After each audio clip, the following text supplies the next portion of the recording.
Hi, it's Laura on The Inviting Life, and today I want to give you something to try sometime this week. Slow food day.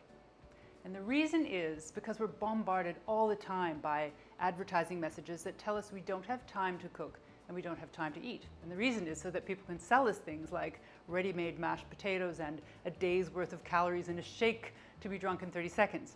Not a very inviting way to live. So the way to keep ourselves in check with that, one way, is to have slow food day. And by that I mean, if you're the type of person who drinks coffee walking to work, on slow food day, you sit down and drink your coffee and watch the world go by.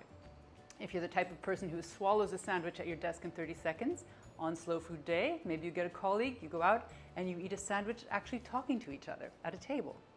On slow food day, when you grocery shop, you really treat the grocery store like a gallery, and you go up and down every aisle and you look at what's for sale, things you didn't know were for sale. Before you put something in your basket, you really consider it. Do you really want that, or do you want something else instead?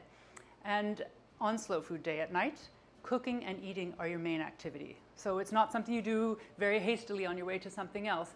That's your evening. I think what you'll find if you try this is that you choose what you eat way more carefully and you eat less.